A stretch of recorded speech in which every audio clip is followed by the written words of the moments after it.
కాపులు పవన్ కళ్యాణ్కి దూరం అవుతున్నారా? కాపుల్లో చాలా అసమ్మతి పెరుగుతోందా? కొణతాల రామకృష్ణను అనకాపల్లి వెళ్లి కలిసి భీమవరంలో టీడీపీ నేతలను కలిసిన పవన్ కళ్యాణ్ ముద్రగడ పద్మనాభం ఇంటికి రాజమహేంద్రవరంలో ఉండి కూడా పక్కనే ఉన్న ముద్రగడ పద్మనాభం ఇంటికి ఎందుకు వెళ్లలేదు అనే చర్చ ఇప్పుడు జనసేనలో భారీ ఎత్తున సాగుతోంది. ఇది కాపుల్ని అవమానించడమా? కాపుల్లో ఈ పవన్ కళ్యాణ్ తెలుగుదేశాన్ని చంద్రబాబుని మోయటం కోసం ఈ రకంగా కాపుల్ని అడ్డం పెట్టుకుని నడుపుతున్న రాజకీయంలో ఇప్పుడు కాపుల్లో కూడా అసమ్మతి ఇంకా పెరుగుతోందా? వాస్తవ పరిస్థితి ఏమిటి? అలాగే ఇతరత్ర ఢిల్లీకి వెళ్లి తెలుగుదేశం కోసం నేను సాగిలపడ్డాను, దండాలు పెట్టాను అంటూ ఒక రకంగా టీడీపీ పరువును ఆయన పరోక్షంగా తీసివేస్తూ టీడీపీని బీజేపీ ఛేదరించుకుంటోంది అని చెబుతూ మళ్ళీ వాళ్ళ కోసం నేను తంటాలు పడుతున్నానని చెప్తున్న తీరు చాలా ఆసక్తికరంగానూ ఆశ్చర్యకరంగానూ ఉంది. మరి బీజేపీ తెలంగాణలో అవినీతి పార్టీ అని బీఆర్ఎస్తో పొత్తు పెట్టుకోమని చెప్పిన బీజేపీ ఇప్పుడు ఈ ఆంధ్రప్రదేశ్లో ప్రధానమంత్రి స్వయంగా టీడీపీని అవినీతి పార్టీ అన్న తర్వాత ఇప్పుడు పొత్తుకు నిజంగానే సిద్ధమవుతున్నారా? పవన్ కళ్యాణ్ ఏ మేరకు బీజేపీని ఇప్పుడు ఎన్డీఏలో చేరుతున్నామని అచ్చెన్నాయుడు కూడా చెప్పారు, మరి ఆహ్వానించారని చెబుతున్నారు. మరి అక్కడ అవినీతి పార్టీ అక్కడ అవినీతి పార్టీతో కలవమంటున్న మోడీ గారు ఇక్కడ ఆంధ్రప్రదేశ్లో అవినీతి పార్టీతో ఎలా కలుస్తారు? స్వయంగా ఆయనే చెప్పిన నేపథ్యంలో సో ఈ రెండు అంశాల మీద ప్రధానంగా చర్చిద్దాం. నాగార్జున రెడ్డి గారు చెప్పండి, కాపుల్లో అసంతృప్తి పెరుగుతోందా? ముద్రగడ పద్మనాభాన్ని ఎందుకు కలవలేకపోయారు? జనసేన నేతలు వెళ్లి ఆయన దగ్గరికి వెళ్లి కలిసి వచ్చి పవన్ కళ్యాణ్ ఇవాళ రేపు వచ్చి మీతోటి చర్చలు జరుపుతారు, మాట్లాడతారన్నారు. ఇప్పుడు ఆ రకంగా ముద్రగడ పట్ల వీళ్ళు వ్యవహరించిన శైలి కరెక్టేనా? అలాగే ఎన్డీఏలోకి ఆహ్వానించారని అచ్చెన్నాయుడు చెబుతున్నారు. మరి అక్కడ అవినీతి పార్టీ ఇక్కడ అవినీతి పార్టీ కాకుండా పోయిందా? ఏమిటి మీ విశ్లేషణ? ఈ పొత్తుల వ్యవహారాన్ని గురించి ఇంచుమించుగా సంవత్సరం నుంచి అనుకుంటానే ఉన్నాం మనం. ఈ పొత్తుకు అనేటువంటిది కుదిరేటువంటి వ్యవహారం కాదు. అక్కడ ఏమీ జరగకపోయినా కూడా ఏదో జరిగిందని చెప్పి బిల్డప్ చేస్తుంటారు తప్ప అంతకు మించి ఏమి జరగదండి. కేసీఆర్ గారు మీకు తెలియదండి, ఏం కాదు కదా. 40 years ఇండస్ట్రీ అని ఆయన అంటాడు. ఆయన కంటే కూడా మీకు పత్రికా రంగంలో మీకు ఇంకా ఎక్స్పీరియన్స్ ఉన్నటువంటి వ్యక్తులు, మీకు తెలియని విషయాలు ఉంటే ఏముంటే చెప్పండి.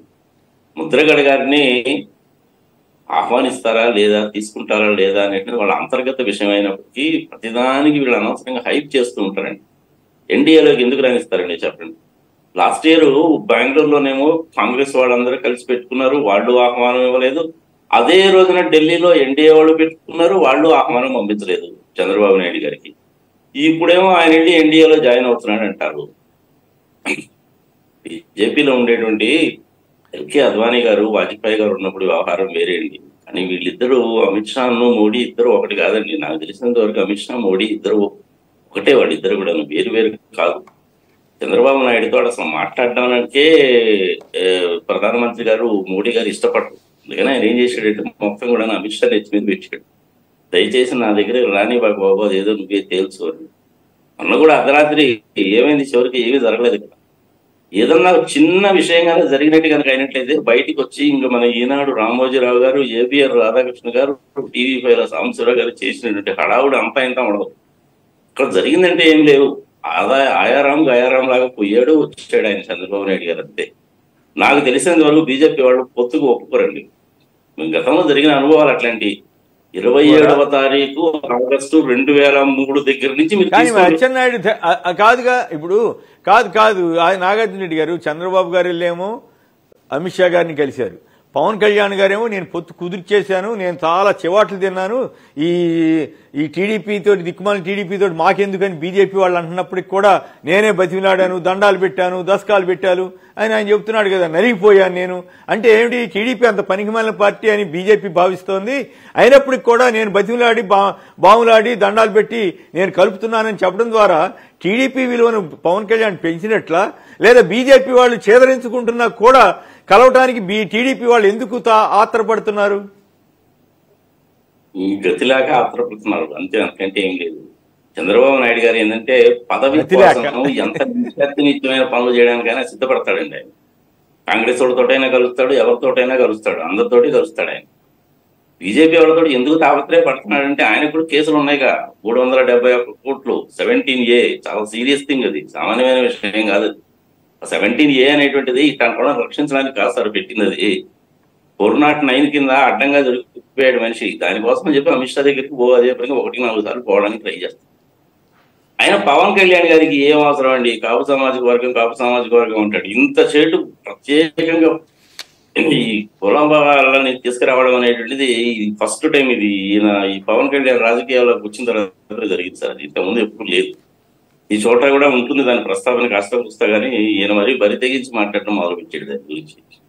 ఆయన ఇండిపెండెంట్ గా పోటీ చేస్తే పోతే కదా సార్. ఎంతసేపటికి ఆయన పోయి వీళ్ళతో బీజేపీతో కలుస్తాడు, కాంగ్రెస్ తో కలుస్తాడు, రకరకాలుగా మాట్లాడతాడు. చంద్రబాబు నాయుడు కాసేపు బీజేపీ అంటాడు, కాసేపు కాంగ్రెస్ అంటాడు. నిలుపు ఉండదు, నిదానం ఉండదు, ఎజెండా ఉండదు, ఏం చేస్తారో చెప్పరు. అసలు పవన్ కళ్యాణ్ పార్టీ పెట్టింది exclusively and only for the purpose of అన్నట్టుగా ఉంటుంది అనమాట. కేవలం జగన్మోహన్ రెడ్డిని తిట్టడానికే పార్టీ పెట్టాడేమో అనిపిస్తుంది. Very sorry to say this. పెద్ద పెద్ద నాయకులు ఉన్నారు కదండి. ముద్రగడ పద్మనాభం చిన్న మనిషి కాదు కదా. 30 సంవత్సరాల నుంచి రాజకీయంలో ఉన్నాడు. ఆయనకంటే ఈయనకి ఏమన్నా ఎక్కువ తెలుసా? 40 సంవత్సరాల నుంచి మీరు పత్రికా రంగంలో ఉన్నారు. నాకంటే మీరు ఎన్నో చూసుంటారు. మీకంటే వాళ్ళకి ఏమన్నా ఎక్కువ తెలుసా? పొత్తు లేదు, ఏమేది లేదు సార్. అది వీళ్ళంతా ఇలాగే నాటకాలు ఆడుతుంటారు. పైగా మళ్ళీ నేను 40 years ఇండస్ట్రీ, నాకు విజన్ ఉంది, నాకు ముందు చూపు ఉంది, అసలు నేను వేసినట్టు ప్లాన్ ఎవరు వేయలేదని చంద్రబాబు నాయుడు రైట్. ఒకసారి అంటే బీజేపీ పొత్తు ఉంటుందా ఉండదా అనేది